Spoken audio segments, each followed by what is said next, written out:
अध्याय 17 आणि त्या अध्यायामध्ये भगवंत ज्ञानोबा कृष्ण परमात्मा यांचा जो बोध आणि त्या बोधातून वेदाची गंगा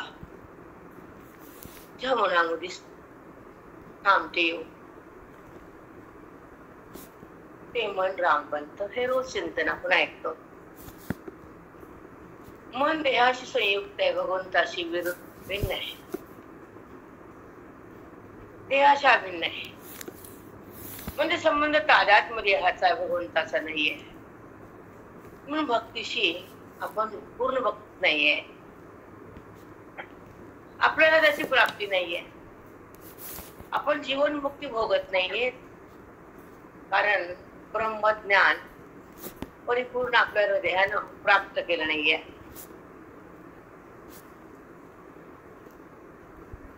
तसं जसं आपण आता एक एक अध्यायाने पुढे पुढे चाललो, माऊलीचं ज्ञान बुद्धीला उंच उंच न्यायलं अधिकारानं. अधिकार श्रवणानं वाढतो आणि देहभाव तिथं थांबतो, संपतो. थांबतो नाही, संपतो.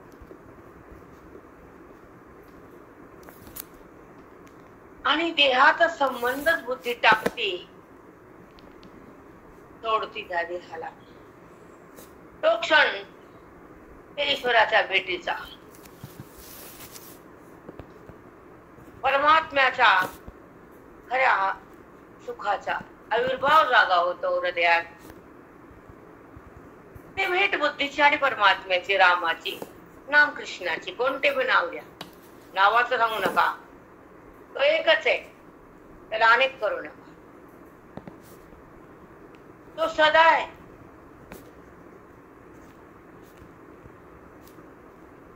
देह कधी आहे कधी नाही, जगत कधी आहे कधी नाही, पण तो कधी आहे कधी नाही असं होतच नाही. म्हणून त्याची सत्ता सत्य आहे. त्याची सत्ता बिन, तो सत्य बिन, तो आहे बी, तो नित्य बी. जगत आणि देह अनित्य आहे, मरणार म्हणतात त्याला तुमच्या भाषेत, मराठी. पण नित्य म्हणजे वेदांती भाषा आहे. ज्या अनित्याचा संबंध सुटला की नित्य प्रगट होत हृदयात, ते मोक्ष. पण अनित्य देह आणि अनित्य जगत हे सुटत नाही. म्हणून श्रवण जास्त लागतं. अनित्याच्या संबंधामध्ये दुःख प्रगट होतं, अनित्याच्या संबंधामध्ये सुखाची अनुभूती येते, ती जीवनमुक्ती.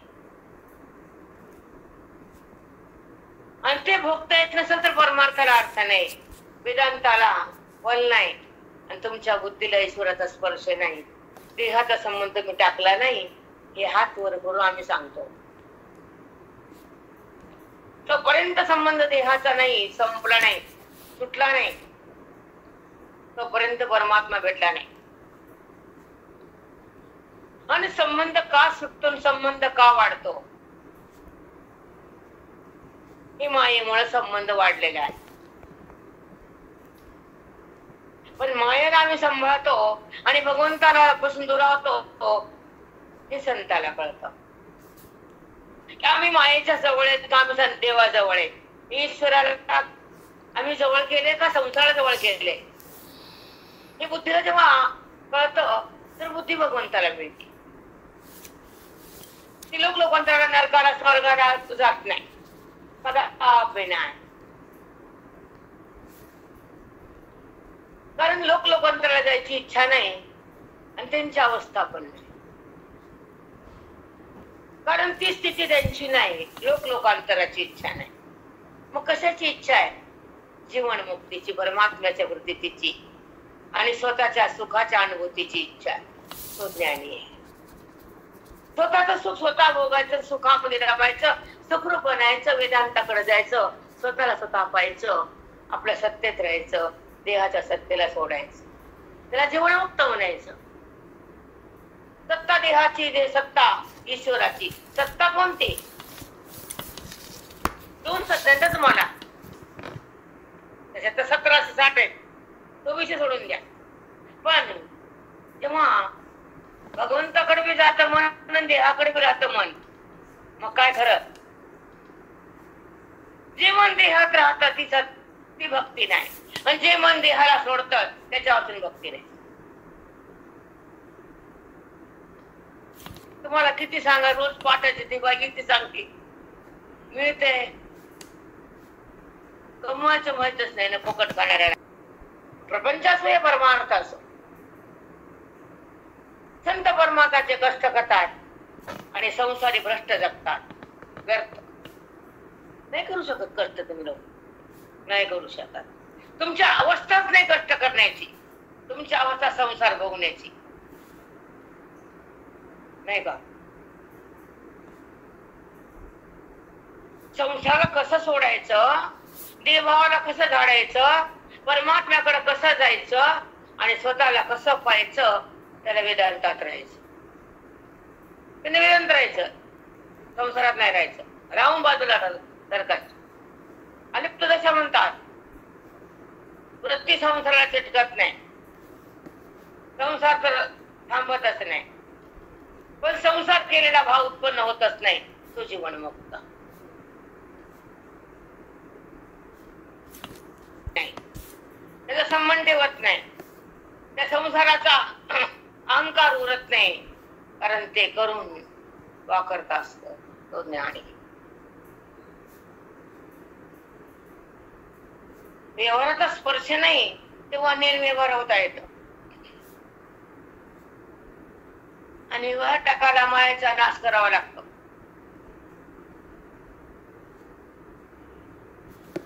आणि माया जिवंत असल्यावर व्यवहार संबंध संपत नसतो. आणि माया तर मी जीवन ठेवलं करतेपणानं, मी केलं, मी म्हणजेच माया आहे.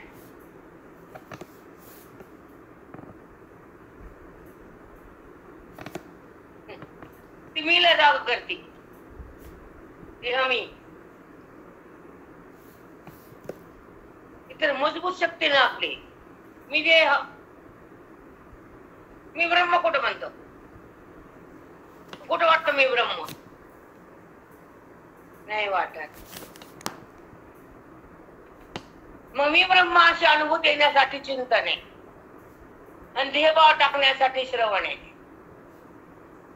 चिंतन म्हणजे चित्तानं करणं, श्रवण म्हणजे कानानं ऐकणं. दोन्ही करणं का? ऐकणं म्हणजे चिंतन नाही, चित्तामध्ये त्याचा अहोभाव करणं, त्याचं सतत सतत सतत रिपीट करणं, आणि काय भाव आहे तो धरणं, आणि देहभाव संपूर्ण चिंतन.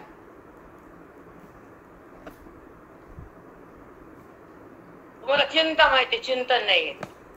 जिथं चिंता आहे तिथे चिंतन नाही, जिथं चिंतन आहे तिथे चिंता नाही. हे समीकरण पाठ करून ठेवा.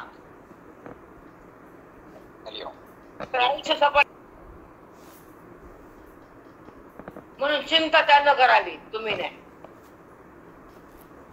त्याची भक्ती केल्यावर त्याला वज होईल ना. ते बघल ना आपलं काय ते खात, नाही बघितलं ते देव आहे का? देव देव म्हणा का?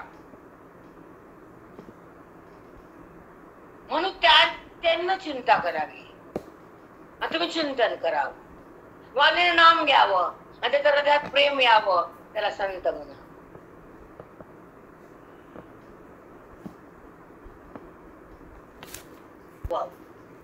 अंतःकरणात संबंध यावं, चित्तानं चिंतन करावं, वेदाच्या नाशातून बाहेर यावं, अविनाशी पदावर बुद्धीनं जावं, स्वयंला स्वयं पाहावं, आत्माराम व्हावं, देहाला सोडावं.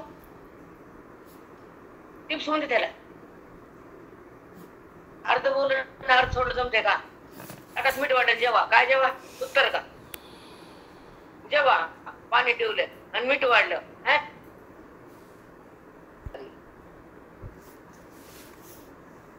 कारण हा क्षण अविलक्षण असतो आयुष्यात.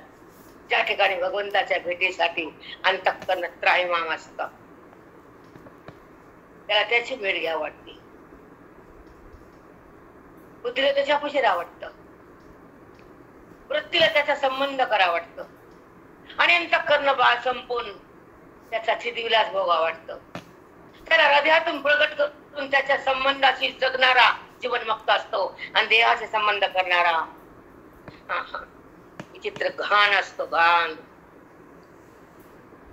कारण पंचमहाभूताचा संबंध मी का करू, देहाला चित्तात का धरू, पांडुरंगाला का सोडू? माझ्याजवळ पांडुरंग आहे, मी पांडुरंग आहे, मला संबंध पांडुरंगाशी आहे, तर संबंध देहाशी का?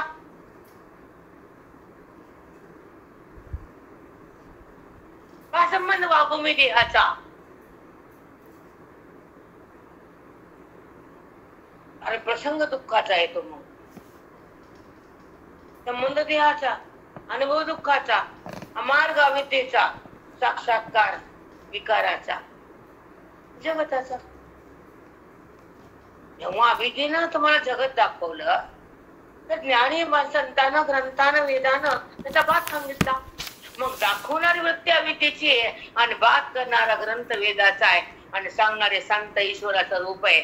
मग ज्यांचं ऐकायचं त्याचं ऐकलं नाही तर जगत तुम्हाला दुःखाच्या खैपे करून देतात.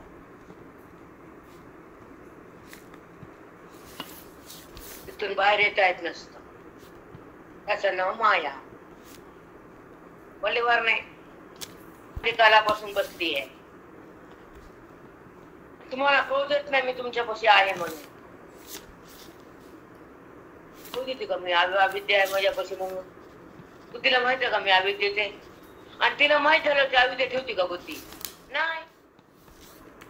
तिला कळाला अविद्या नाश करते, दुःख देती, त्रस्त होतं, मन पागल होतं, शुगर बीपीला आमंत्रण येतं.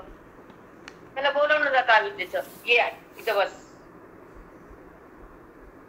कारण अविद्याच भ्रमिष्ट करते ना बुद्धीला, ताण देते मनाला, अहंकार येतो अंतःकरणाला, भ्रम होतो बुद्धीला. मग हे सगळं गोळ्या होत, गोळ्या, औषध, इंजेक्शन. कसं जगावं, कसं वागावं हे समजत नाही मनाला. बुद्धीला आणि मनाला समजलं तर ते मन देहाकडे जात थांबत नाही. बुद्धीला जडाचा संबंध करा वाटत नाही. त्याला वैराग्य म्हणतात तुमच्या भाषेत. वृत्ती अलिप्त राहती, देहातून विभक्त होती, परमेश्वराची संयुक्त होती, वेदाच्या श्रवणामध्ये ती हरीची भक्त होती आणि संताच्या कृपेनं ते हरिरूप होती. त्याला जीवनमुक्ती नाव येतं.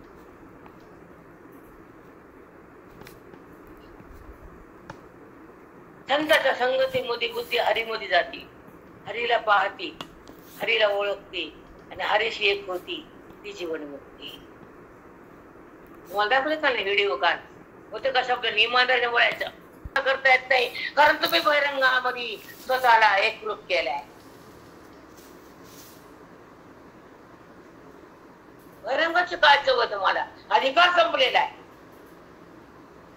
सगळी भाषा तेच रटप दाखवलं की नाही वेळ तुम्हाला? अंत जातो, अनंत कालाचं अज्ञान संपलं जातं आणि देहाचा संबंध बंद होतो. वृत्ती ईश्वराकडे सहज जाती आणि विवेकाला ती सहज धारण करती आणि वैराग्याच्या आसनावर थांबती आणि भगवंताला बघायला औदात्त बनतं. तिच्यामध्ये औदार्य येतं. तेव्हा तिला भगवंताकडे जाता येतं. तेव्हा तिनं वैराग्याच्या आसन तिला विवेकाच्या साह्यानं श्रवणाच्या भक्तीत भगवंत देतो बसायला. तेव्हा ती भगवंताकडं जायला आरंभ होतो. तर बापाचा बाप जाऊ शकत नाही भगवंता. आहे का परिभाषा ती? अध्ययनच नाही ना. टपकन उडी गादीवर उंचीवर. मग ब्रह्मदेव जरी समोर बसले आमच्या, आम्ही हेच बोलणार. तुम्ही कुठले कोण आले? ब्रह्मदेवाला म्हणतो अध्ययन आहे का तुझा? नाही तर बस खाली. पाचवं मुंडक काढायला चौना थांबला नाही, कुणी सहन केलं. देवाचं आपला गुन्हा कोण कोण सहन करे? कारण जगाला तुम्ही कोणती दिशा द्यायला? त्यांना आशा मोक्षाची, तुमची दिशा चुकीची. दिशाच नाही, आत्मचिंतन नाही, बुद्धीला अंतरंगता नाही, वेदाची शक्ती नाही, हृदयाची भक्ती नाही, बुद्धीला मुक्ती नाही, जीवनाची आनंदाची स्थिती नाही. भर भर भर भरकटलेलं बोलायचं आणि जगाला दिशाभूल करायचं, त्याला बहिरंग म्हणायचं. कुलदीप आपला विजय जगाच्या कल्याणासाठी वृत्ती थैमान घालती आणि बुद्धीला ब्रह्मस्थिती प्रगट होती. साक्षात वेद बोलतो तिथं किंमत नाही. जिथं काही मिळत नाही तिथे नाचते. 5,000 10,000 संख्या बहिरंगाचा नसा. बहिरंगानं काय होतं, अंतरंगानं काय होतं बघूच नंतर. आता आपण या विषयात थोडस बाहेर गेले. बुद्धी फक्त ब्रह्मप्राप्तीसाठी आहे आणि चित्त चिन्मयतेसाठी, श्वास मुक्तीसाठी आहे, हृदय भक्तीसाठी आहे आणि सतसंग ईश्वराच्या मिलनासाठी. जी मिलन संपत नाही आणि हे मिलनामध्ये प्रेम उरत नाही, हे मिलन का थांबायचं? जी भेट होती बुद्धीची ते प्रेमच थांबत नाही. आलिंगन म्हणतात त्याला. आलिंगन घडी मुयुक्ती सायुध्या जोडी. अभंगाकडे जा म्हणजे कळत भगवंताशी संताचं आलिंगन कसं असतं. ते संत त्या संतासोबत असतात, बाजूला नसतात. का व्यर्थ गेला समजते? व्यर्थ घालवला आपण, गेला नाही. तुम्ही घालवला. ताटा जर बासुंदी खाता येत नाही तर शुगर असतीच. मग समोर श्रवणाचं ताट मांडे खाता येत नाही कारण तेवढी बुद्धीची अवकाशच नाही ना. बुद्धीची शुगरच आहे ना. त्या श्रवणाला आत घेता येत नाही, जीवनमुक्त होता येत नाही, बुद्धीने देहाचा वाद केला जात नाही आणि पांडुरंगाचं दर्शन आपल्याला भोगता येत नाही. जगत दर्शन संपत नाही, वृत्ती विकार टाकायला तयार नाही, अहंभाव सोडता येत नाही, ममत्व थांबत नाही आणि अनंताशी बुद्धीचे मिलन होत नाही. तर जगण्याचा अर्थ काय? काय अर्थ आहे जगण्याचा? काहीच नाही. आशा आहे बुद्धीला, त्याच्या ओळखीचा ओढ आहे मनाला, त्याच्या प्राप्तीची चिंता आहे हृदयाला आणि त्याचा अभेद भोगायचा आहे त्या वृत्तीला. तिला देहाचा अभेद नको आहे, कारण देहाच्या अभेदाने फक्त दुःख आहे आणि देहाच्या बाधाने फक्त सुख आहे. तर बेभात आणि आबाद, देहाचा आवाज सत्याची गोष्ट आहे आणि देहाचा संबंध नाही तर जगताची गोष्ट आहे. हे वाक्य तुम्हाला सांगितलेलं आनंदीला उंचवतेला बोलली का? त्यातून दाखवायचे सत्याचे, व्यवहाराचे, आपल्या कल्याणाचे. ते जर आपण ऐकलं नाही, बोललं नाही तर फायदा नाही. फायदा घ्यायचं. ओळीमध्ये काय आहे ते बघू. चला अध्याय 17 फटावा. एखादी मैत्रीण असते, एखादं नातं असतं, पाठचं असतं किंवा पोटचं असतं. नाते दोन प्रकारचे, एक पोटाचं, पोटाकडून तयार झालेलं, एक पाठीतून मिळालेलं. पाठीवर जन्मला ते पाठीचं नातं आणि पोटातून जन्मला ते पोटचं नातं. पण त्या नात्यात पण काही दुभंग पण आहे, तो अबोला होतो. पण ते प्रेम असतं ते कधी ना कधी स्मरणात येतं. वाटतं की आपण त्याला असं प्रेम केलं, तो आपल्यापासून दुरावलाय, आपला दोष नसताना आपण दूर का झालो. असं नाही व्हायला पाहिजे, म्हणजे अबोला पडायला नाही.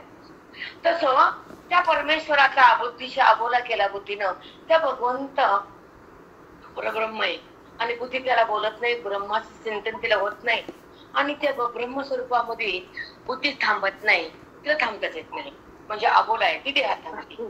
कारण देहाचा संबंध केला परब्रह्माचा नाही आणि परब्रह्मा संबंध केला संबंध देहाचा होत नाही.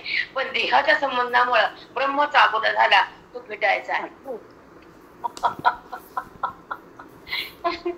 ब्रह्माचा अबोला फिट तोच प्रकार जर घेत राहिलो तर हे अविद्या तुम्हाला सोडत असतो. पण आपण किती अहंकारात आहे हे सुद्धा कळत नाही. मग तुम्ही अहंकाराला पाणी घालता, देहभावाला जेवण ठेवता आणि परमेश्वर संबंध सोडता. हे चुकीचा मार्ग. व्यवहारच सांगतो की अहंकार हे करू देत नाही, अहंकार ते करू देत नाही, अहंकार ते करू देत नाही. कारण तुम्ही अहंकाराच्या कुशीत आहेत ना. अहंकार तुम्हाला हातात घेतो पण तुम्ही जातात हातात, पण कळत नाही की मला अहंकाराच्या दबावाखाली मी आहे. कळतच नाही, कारण त्या विधीची तिची स्थितीच आहे ती. जसं सोनानंतर गोरख हातात घेते हे सासूलाच कळत, माईलाच कळत नाही. जन्मल्या त्या मायला ती सोडती म्हणजे काय लहान आहे का सोन? सांगा ना. आणि तो पण तुटला जातो. तो ती लहान नाही ना, हा घाणी वाचत नाही. आईचा संबंध कधी सोडायचा नसतो. तसा ब्रह्माचा संबंध कधी संपवायचा नसतो, थांबवायचा नसतो, तो भोगायचा असतो. आणि कधी भोगला आपण? संबंध देहाचा आहे आपला. संबंध देहाचा वाढवला ना, म्हणून ब्रह्माचा अबोला झाला. तुम्ही वाढवला अविद्येच्या शक्तीनं. त्या देहाच्या संबंधामध्ये ब्रह्म तांबोलाच पडला गेला. एका जन्मात नाही, लाखो कोटी जन्मामध्ये उपाधीचा संबंध केला. उपहित बाजूला गेलं. उपहित म्हणजे आत्मचैतन्य, उपाधी म्हणजे पंचमहाभूतानं केलेला त्या हाडामासाचा ढासा, जगतातलं चर आणि अचर, हे सूक्ष्म अनुरेणीपासून हे दिसणारं दृश्य, हे पंचमहाभूतापासून उत्पन्न झालेलं, मायेच्या संबंधाने त्यानं तयार केलेलं आणि खोटेपणा असून त्यानं जगत खोटं मिथ्या असून त्याला सत्य तो दिलेलं, हा सगळा मायेचा विभाव आहे. पण तुम्ही जेव्हा मायेचा वाद करत नाहीत आणि मायेला संपवत नाहीत आणि मायेतून निघत नाहीत, तोपर्यंत ब्रह्माचा तुम्हाला प्रेम येत नाही, ब्रह्माशी मैत्री होत नाही. त्याला मायेचा अबोला. संबंध उपाधीचा, अज्ञान अनादी कालाचे, संबंध देहाचा आहे, अनुभव दुःखाचा आहे, विकार वृत्तीचा आहे आणि चमत्कार दृश्याचा आहे.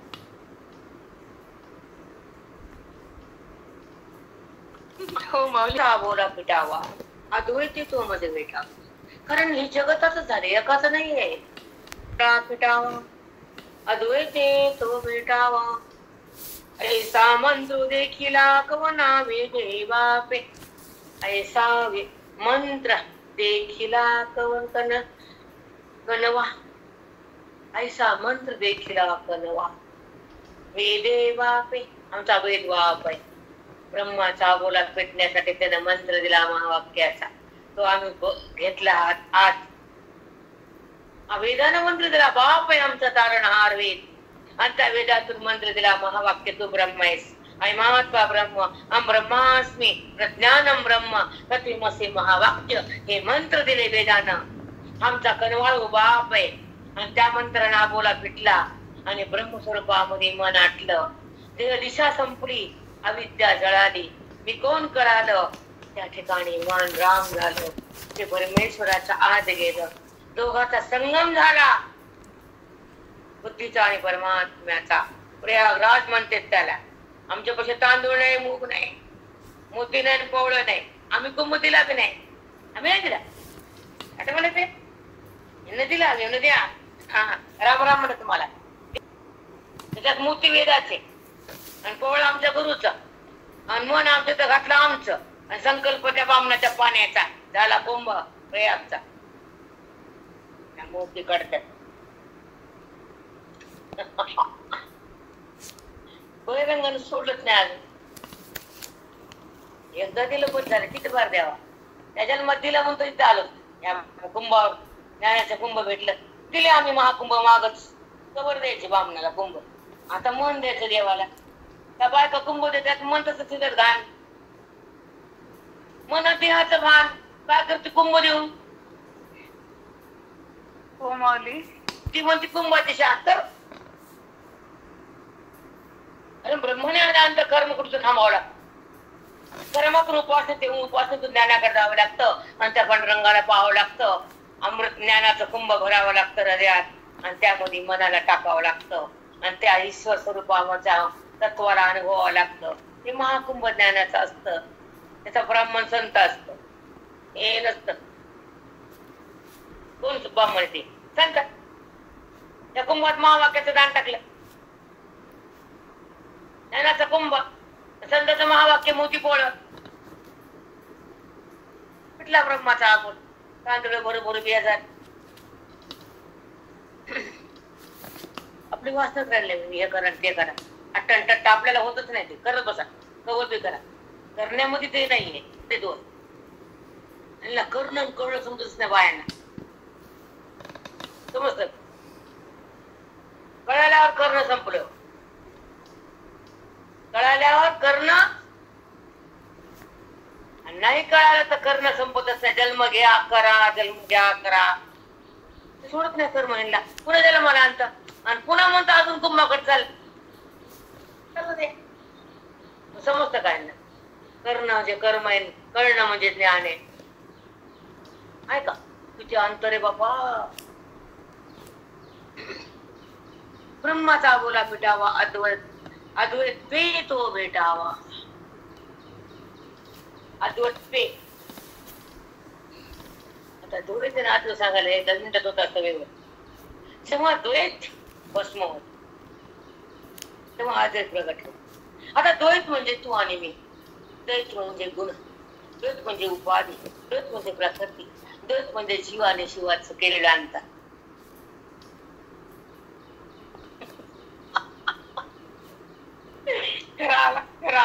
खरा एक गाभा आलायचा. द्वैत म्हणजे मी आणि तोच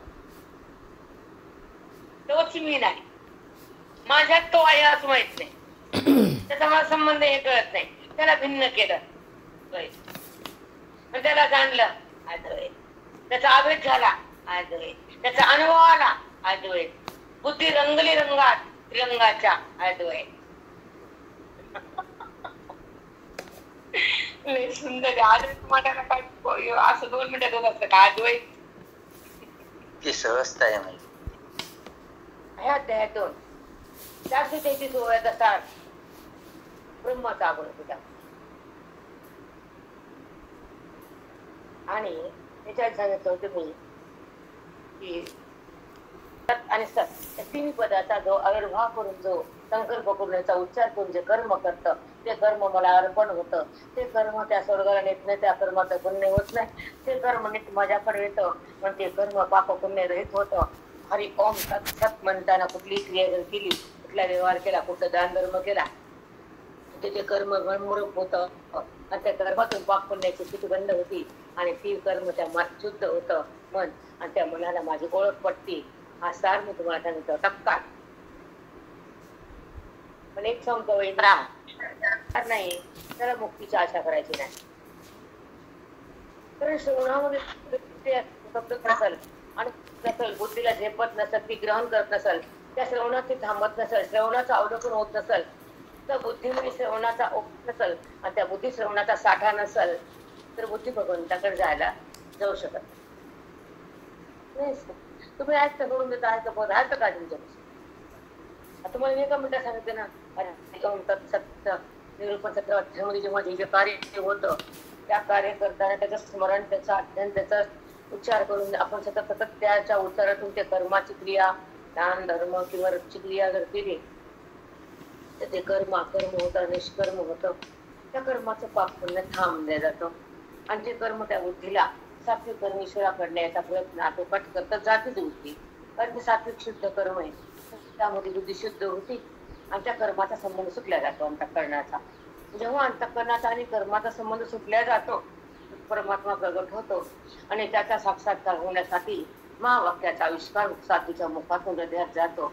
तेव्हा अभितेचा पर्दाफाश होतो, बुद्धीला आत जाता येतं, त्या भगवंताचं मिलन करता येतं आणि त्या अनुभवाला जपता येतं.